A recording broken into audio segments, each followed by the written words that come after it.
Nana Shastra Vichanika Nipano Sadharma Sanstapakau Lokana Hitkarino Tribhuvane Manyo Sharanyakaro Radha Krishna Padarvinda Bajnanandena Matpadiko Vande Rupa Sanatano Shirabhugo Shri Jiva Gopalako. I offer my respectful obeisances unto the six Goswamis, namely Sri Rupa Goswami, Sri Sanatana Goswami, Sri Raghunath Bhatta Goswami, Sri Raghunath Das Goswami, Sri Jiva Goswami, Sri Gopal Bhatt Goswami, who are very expert in scrutinizingly studying all the revealed scriptures with the aim of establishing eternal religious principles for the benefit of all human beings. Thus, they are honored all over the three worlds, and they are worth taking shelter of because they are absorbed in the mood of gopis and are engaged in the transcendental loving service of Radha Krishna. So, summary, important aspects. Basically, Bhakta Simrit Sindhu Shloka Anya Bilashita Shunyam Dhyana Karmadi Anavritam Anukullena Krishna Anushilanam Bhakti Ruttama and Sarvapadi Vinirmuktam Tatparatvena Nirmalam Rishikena Rishikesha Sevanam Bhakti Ruchate. So, since this is a whole summarization, we'll be going into details in the subsequent slides. Om Ajnanatimirandasya Jnananjanashalakaya Chakshuroन्मिलितं येन तस्मै श्री गुरवे नमः श्री चैतन्य मनोभीष्टं स्थापितं येन भूतले स्वयं रूप कदा मह्यं ददाति स्वपदान्तिकं वन्देऽहं श्रीगुरोः श्रीयुतापदकमलं श्रीगुरुन् वैष्णवांश्च श्रीरूपं साग्रजातं सगण रघुनाथान्वितं तं सजीवं साद्वैतं सावधूतं परिजना सहितं कृष्ण चैतन्य देवं श्री राधा कृष्ण पादान् सगण ललिता श्री विशाखान्वितांश्च नमो ओम विष्णुपदाय कृष्ण पृष्ठाय भूतले श्रीमते भक्तिवेदांत स्वामी नित्य नामिने नमस्ते सरस्वती देवे गौरवाणी प्रचारिणे निर्विशेष शून्यवादी पाश्चात्य देश तारिणे जय श्री कृष्ण चैतन्य प्रभु नित्यानंद श्री अद्वैत गदाधर श्रीवासादि गौर भक्त वृंद हरे Krishna Krishna Krishna Hare Hare Hare Ram Ram Ram Hare Hare Hare Krishna Krishna Krishna Hare Hare Hare Ram Ram Hare Hare Hare Krishna Krishna Krishna Hare Hare Hare Ram Ram Hare Hare. So today we are doing the complete summarization of whatever we have heard over the last 28 I'll say sessions, 30 sessions to be specifically, and all the 19 chapters that have been covered till now, because this is the first part. So let us summarize each way, whatever we have understood, so that it goes into the depth of our memories and we are able to understand it and actually implement it further in detail. So we started off with the preface. So in the preface, we have understood a couple of things like history and purpose of NOD. So the history we have understood about Goswami's position, how he is one of the six Goswamis of Vrindavan, and how he is explicitly connected to Krishna. Bhakti Rasamrit Sindhu is important because we are all Rupanugas. That is, we are following the parampara from Chaitanya Mahaprabhu to Rupa Goswami to Srila Prabhupada. And so we are all Anugas, that is, followers of Rupa Goswamis.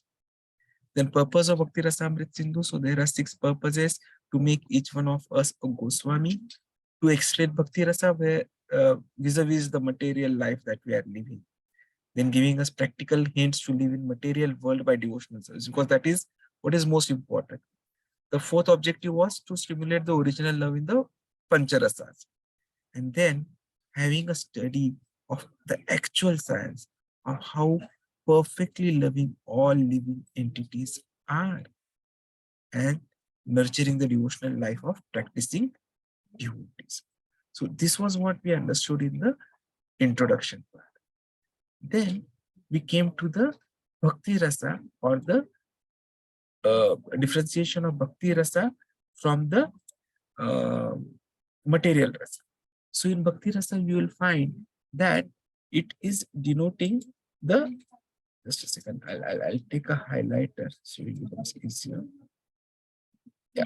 So in Bhakti Rasa, we are talking about the,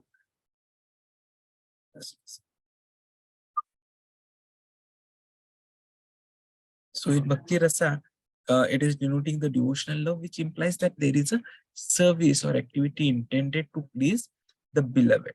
So this love is a primary stage. At primary stage, we start to love our families, to society, or the humanity. So loving is a basic propensity, and we cannot live without it. But how does it get fulfillment? Only when this love is connected to Krishna.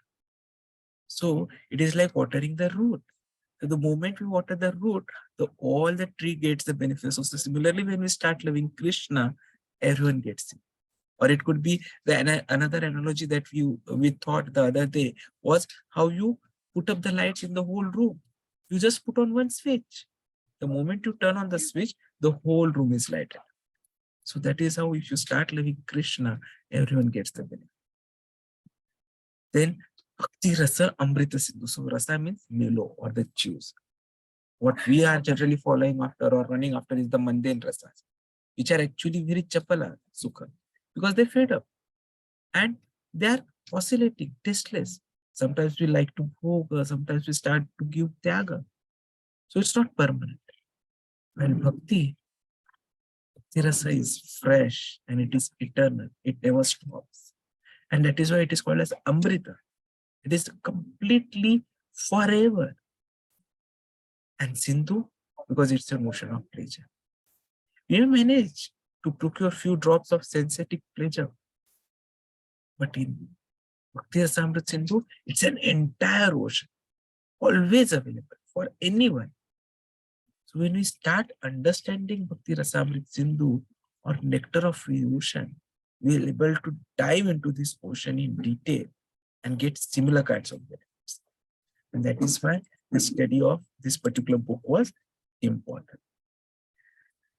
The next chapter which was covered was about the introduction. So in introduction, we had covered about Mangalacharan, contents and definition of pure devotional service.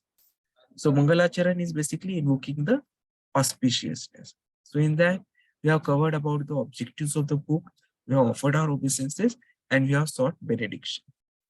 So objective of book is definitely Krishna, because he is Akhila Rasamrit Sindhu, reservoir of all pleasure. And for that, we have seen that Krishna is a judge as well as he is at home. Because as judge, he is Narayana. And as at home, he is in Vrindavan Krishna. And so he is always full of pleasure. And another aspect for that was, he is the attractor of gopis. Now, gopis are three kinds of gopis. One, who are subjugated. That is, whom Krishna is able to control, like Taraka, Palika, etc. Second, who are part of his intimate circle, those who are absorbed, like Shama, Lalita, Vishaka. And then the topmost gopi, who controls Krishna, who is submissive lover, and that is Radha. So objective of the book is to know about this Krishna, Akhil Rasamritamurti. In Mangalacharana, we are also offering obeisances to Lord, to Guru, to Vaishnavas. Vaishnavas, because they are like sharks. You have seen, in ocean of perfection, they are not in sense gratification. So there are many rivers coming of liberation, but they are rejecting all of them. And they are not caught by fishermen of birth and death. So this book compares the birth and death phenomenon as fishermen. While Vaishnavas are sharks, who can never be caught into the cycle of repeated birth, old age, disease, and death. And then the benediction. The benediction that if we study Bhakti Rasamrita Sindhu, we'll get protection from volcanoes of argumentative logicians, and we have to be free from impersonalist conceptions or misconceptions. So in introduction, we have found that there are four divisions: the Eastern, wherein we are understanding the varieties of devotional service; The southern, where we will be seeing the overview of rasas, the western, where we will understand the primary rasas, and northern, where we will understand the secondary rasas. The Eastern is again divided into four parts. The first part wherein we had a description of the Samanya Bhakti. Second part where we understood Sadhana Bhakti, which is chapters 2 to 16. Third part where we understood Bhava Bhakti, chapter 17 and 18. Actually, Bhava Bhakti was defined and informed about in chapter 17, and chapter 18 informed about the characteristics of Bhava. And the fourth part is about Prema, that is pure love, in which we covered in chapter 19. So Samanya Bhakti, again, it's covered into two parts, introduction as well as chapter 1 to 1. So introduction is giving us information of the PDS definition, and chapter 1 will be talking about the characteristics of the pure devotional service. So this is what was covered in all the chapters, which is summarized. I'm going to be sharing this book, this presentation. So you can go through it, and in any case, we are understanding it in detail in today's chapter. So chapter 2 was about Sadhana Bhakti, Vaidhi Sadhana Bhakti. Chapter 3 talked about eligibility. Chapter 4, how those who are eligible reject the Bhukti and Mukti. Then we understood how pure devotional service is self-sufficient, independent. Then we talked about the 64 items of Sadhana Bhakti, of which the 20 primary items, the 10 Pravritti Karma, and then 10 additional Nivritti Karma, 44 additional items, of which 39 are regular and 5 are the most potent items. So detailed explanation of these items was available in the various chapters, and 5 most potent items were covered subsequently. So chapter 7 is talking about first to 18 items. Chapter 8 is talking about how the offenses are to be avoided.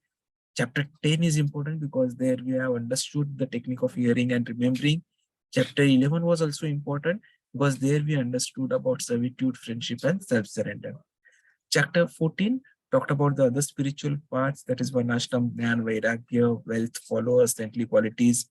Chapter 15 introduced us to Ragatmika or spontaneous bhakti, and chapter 16 to the Raganuga practice. So coming to the characteristics or definition. Anya Bilashita Shunyam Dhyana Karmadi Anavrittam Anukulena Krishnanushilanam Bhaktivruttam. So primary characteristics or the Swarupa aspects are that it is for Krishna, Krishnanu. So it is directly Krishna and explicitly connected to Krishna. So explicitly either through the devotees or the paraphernalia or the various dhams of Krishna. But the devotional service has to be for Krishna, Krishnanu. Second is Anushilanam. It is active engagement. So there are do's and don'ts with body, mind, and words, and don'ts for the negative items. And Anushilanam. So it is again following the parampara, because only then will we be in shelter of internal potency. And it has to be favorable intention, Anukulle. The secondary characteristics for the Tatastha aspects, it has to be freed from ulterior motive and Nabilashita Shunya, and it should not be covered by Jnana, Karma, Adina. Adi means yoga, renunciation, etc., for which we see a lot of aspects nowadays. So then the actual studies in the various chapters started. The first was about the characteristics of devotional service. So primary is that it is service which we have understood through the example of Lord Kapila in Srimad Bhagavatam. And not even 5 kinds of liberation can give this. And then the further characteristics, Klesha Agni, Shubhda, Moksha Lagukrata, Sudurlabha, Sadrandanda Visheshatma, Krishna Akarsha. So these are the aspects of devotional service, and slowly and steadily as we grow in bhakti, each one of them will manifest in us. And that is when we'll reach the stage of prema bhakti. So when we say it is klesha, what it means is that we are going to be getting relief or freedom from all kinds of material distresses. So that time we understood what is the cause of our suffering. So cause of suffering is avidya. Now what avidya does is it acts as the trigger to give rise to the sinful reactions, sinful desires. And then these sinful desires who are a bijam, they get what I'll say erupted, and it results into papam, which is sinful activities. And because of papam, there is a prarabdha. or there could be prarabdha. Aprarabdha is unmanifest. Now, if it is unmanifested, then it acts as a sinful deposition, kutam, and kutam again gives rise to sinful desires. So this cycle continues. And some point of a time, we have the prarabdha, which is manifestation of all our activities. And this manifestation is the suffering that we find. So that is why we find some people being specially able, some people not getting due respect, some people are poor, some people are rich.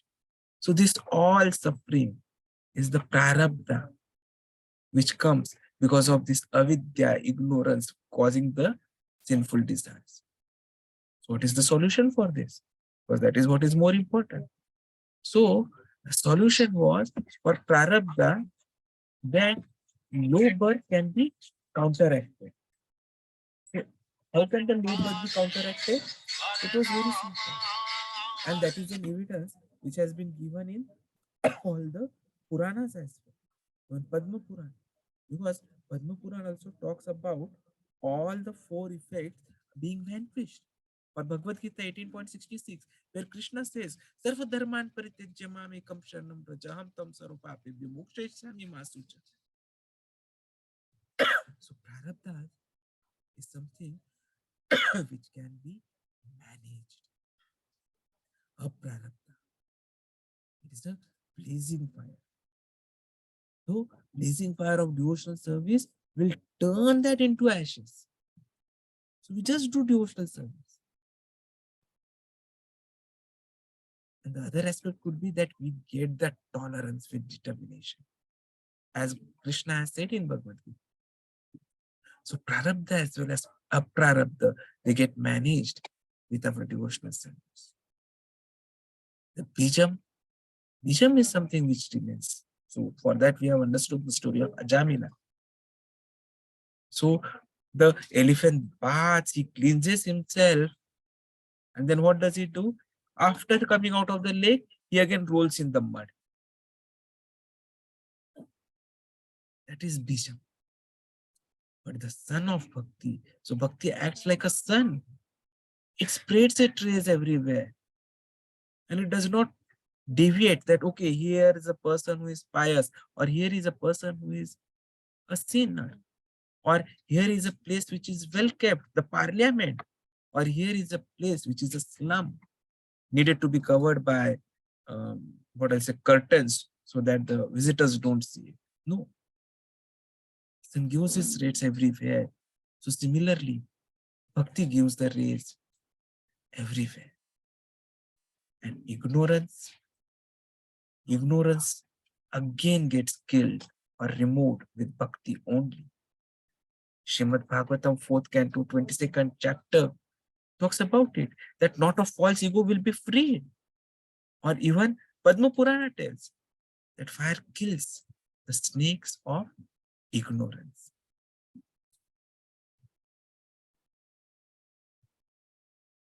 So it is important that we consider it. And we continue to live with devotional service. And then everything is possible. Then we have also seen that devotional service bhakti is subhada. So when we say shubhada, when does it take place? Because the suffering decreases and our nishtha increases.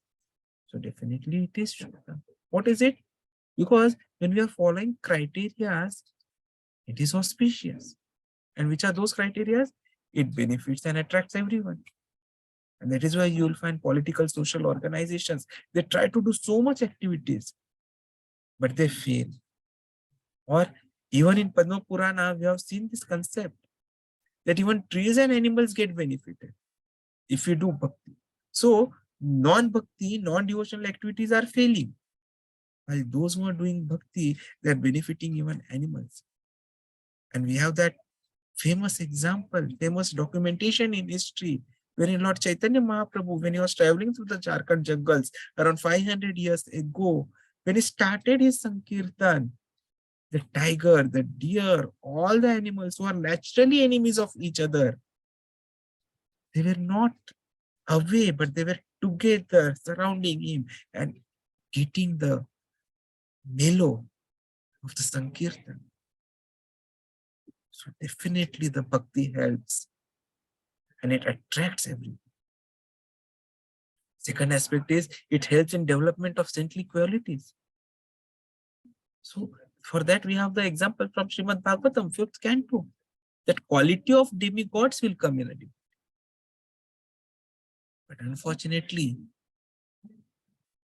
the modern education is making us go away from all of this. Or even certain aspects like Sat Yogas. They don't understand what is yoga, what is bhakti, and they try to make us deviate. So it is even an illiterate Krishna conscious devotee is much better than an educated materialist because he will be facing death and he'll again be getting into a womb of a mother and suffer perpetually. While a devotee will be able to overcome this repeated phenomenon of birth and death. And that is why the book says that a devotee is better than a materialist who has got thousands of qualifications. And it is superior. It is superior to sense gratifications, to mystic yogas, to liberation. And why it is superior? Because it is eternal and it includes all other types of happiness. Because the moment we get into bhakti, we are liberated from material world. Our senses are engaged in Krishna's service. And so it is better. And there are evidences. Tantra Shastra explains that Jiva beyond impersonalist happiness.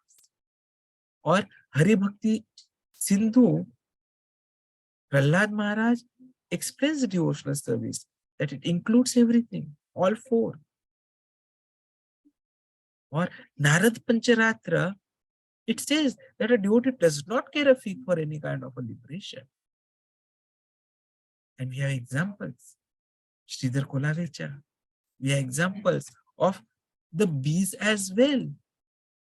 Even the bees, they follow the queen bee.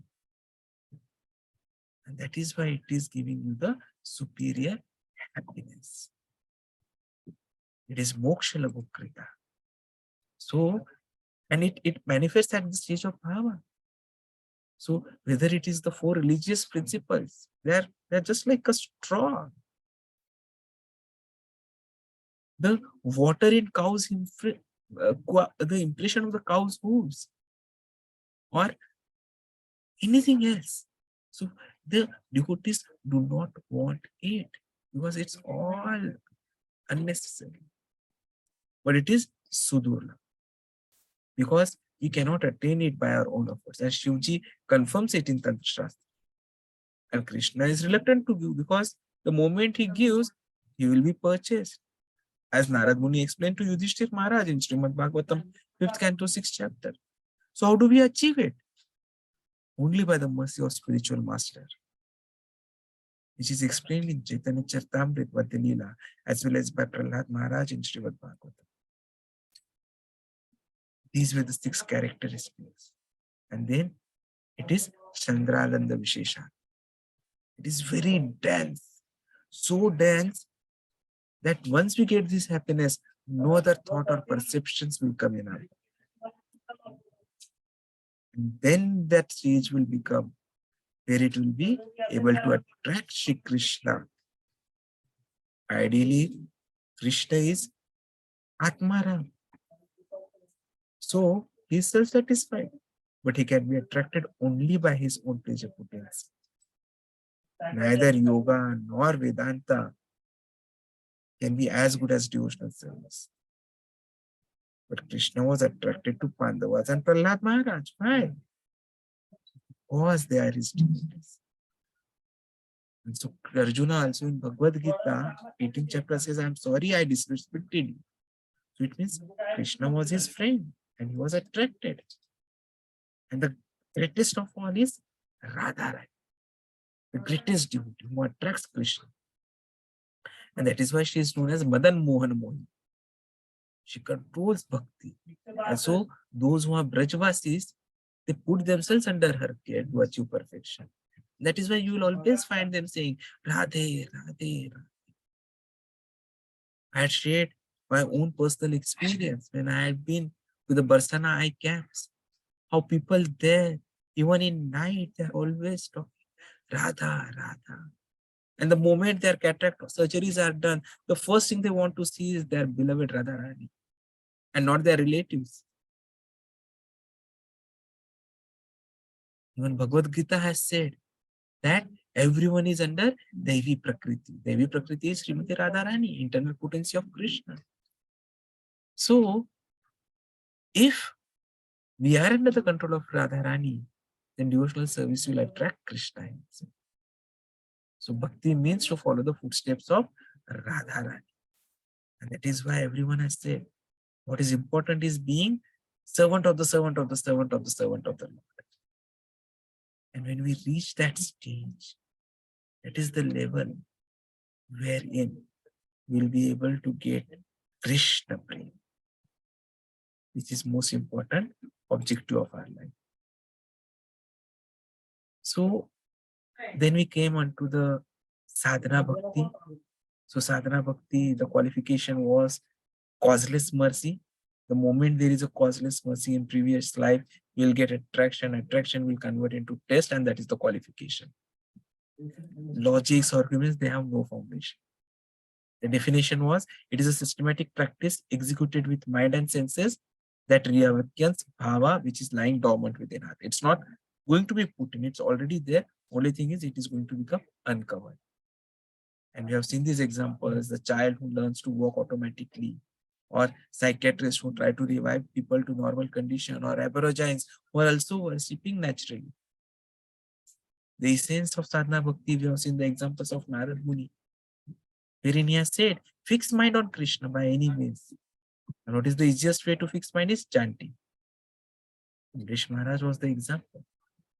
So what are the types of sadhana bhakti? We have the Vaidhi sadhana bhakti, which is regulated sadhana bhakti. So that is covered in chapter 2 to 14. There is no natural attraction, but we get inspiration from scriptures and order of spiritual master. Or the Raganuga bhakti, wherein there is a natural attraction to please Krishna. An inspiration to practice either of the two gives rise to both of them. So Vaidhi sadhana bhakti, it means that there is no attachment or spontaneous loving service to law. And one is engaged in service simply out of obedience to order of spiritual master or in pursuit of scriptures. So the essence is that there are all vidhis, rules. The rules basically always remember Krishna. And all nishedas, prohibitions, never forget Krishna. And what is the evidence of Vaidhi sadhana bhakti? When Krishna tells Uddhava in Srimad Bhagavatam 11th canto, if the result of following rules is they worship me, they will be happy. Or Chamas Muni, again in 11th canto, he says all the four varnas, that is Chaturvarna and Chaturashramas, they must try to satisfy Krishna, who is the supreme angel. So Vaidhi sadhana bhakti is important. And the result of is that if we regularly execute such service under direction of spiritual master, then gradually we rise to the platform of serving in pure love of, as mentioned in Narada Pancharatra.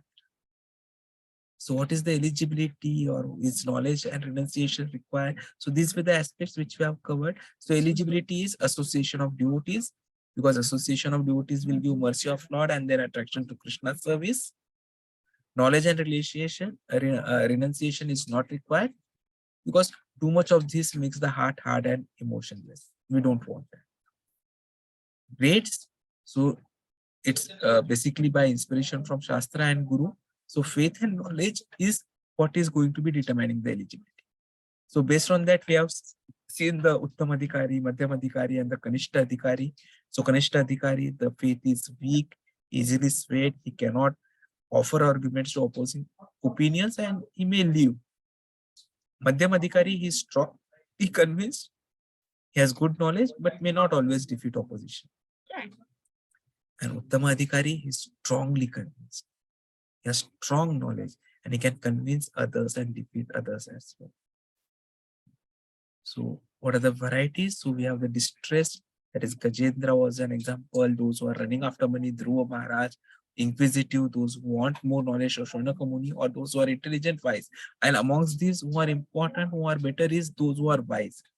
Why? Because their service is less motivated and at least they have a preliminary knowledge of the Shastras. And so they are better.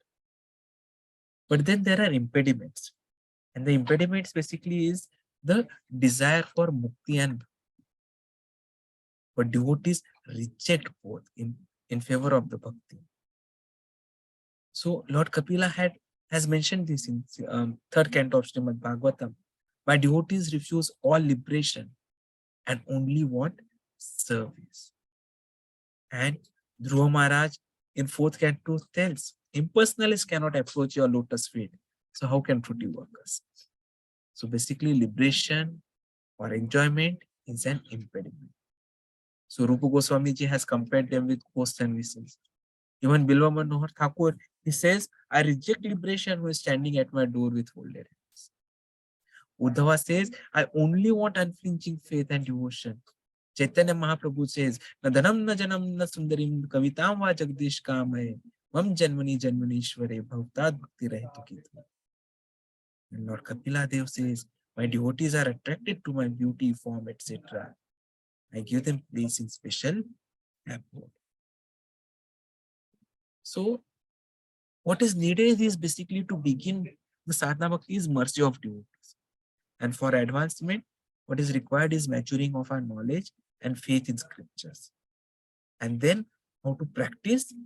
For that, we get liberation from the bodily concept and we start abandoning all desires, especially bhakti.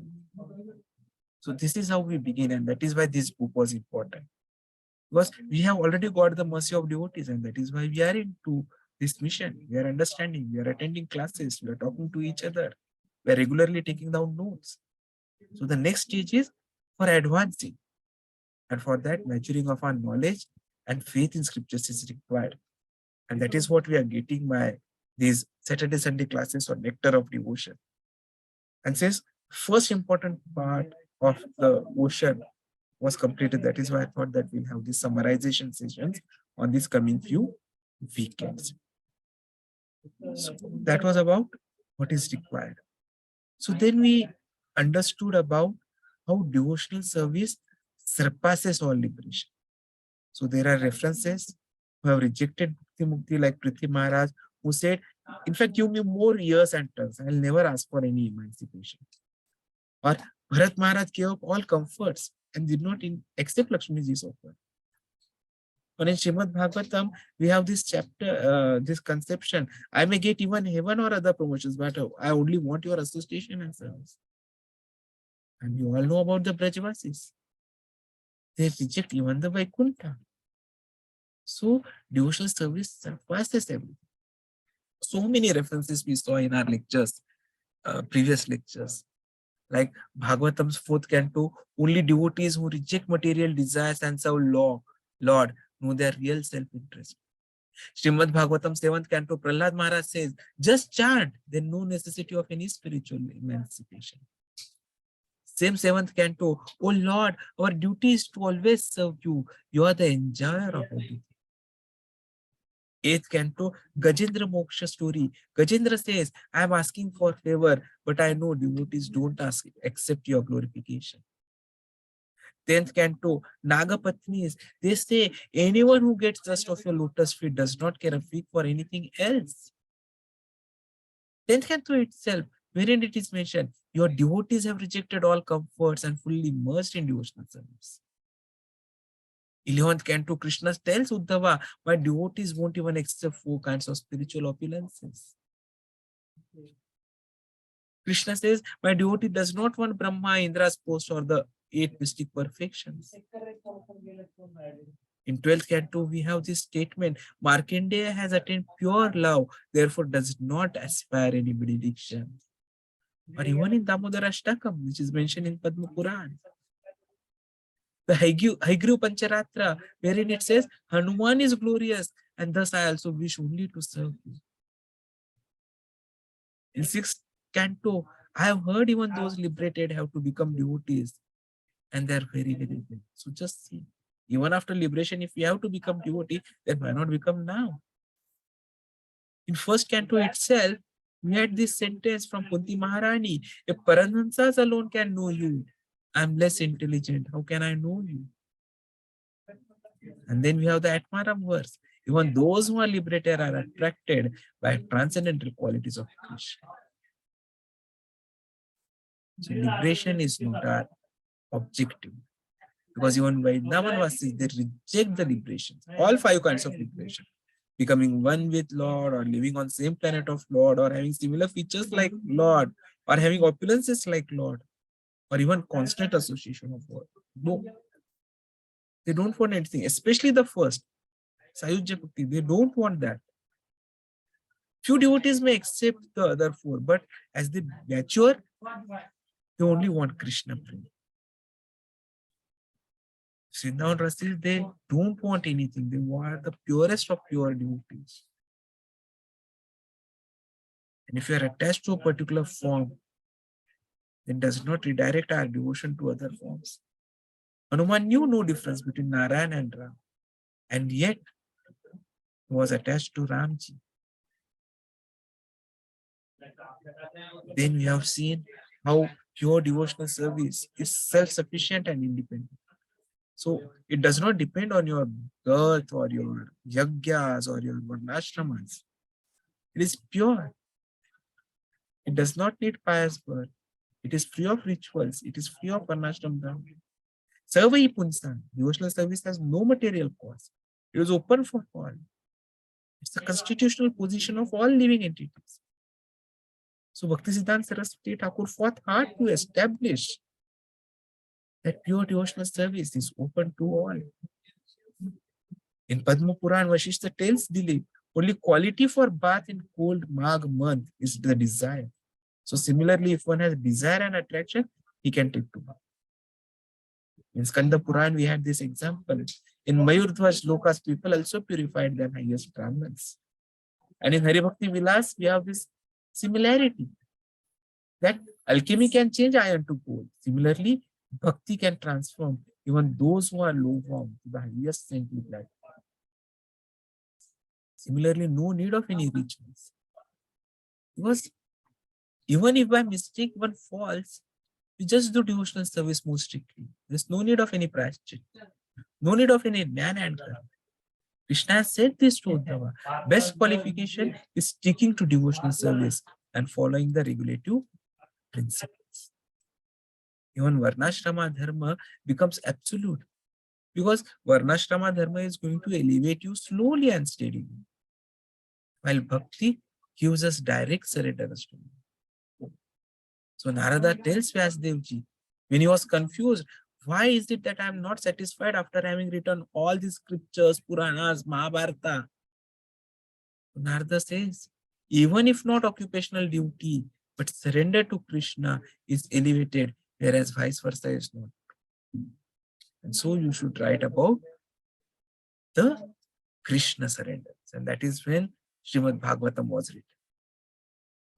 Rishabdev has also said, if you are engaged in Varnashrama Dharma but not in Bhakti, then you are wasting human life. Krishna told Uddhava, any person who gives up Varnashrama Dharma and takes shelter to me is a first class person. The moment we take to Bhakti, there is no longer debt to sages, ancestors, demigods, family, and society. This was mentioned by Karbhajan Tunimi Maharaj in 11th canto. And this famous Krishna directly has said, Sarva dharman parityajya mamekam sharanam vraja. And I shall protect you always. In Augustus Sanhita, we have this example. Rituals are not needed for liberated person. Similarly, not needed for devotees of Lord Ram. And Karbhajan Muni has mentioned to Nimi Maharaj in 11th canto, if by chance any forbidden act, then no need of rituals. Because Lord within the heart takes compassion and corrects the accidental mistakes.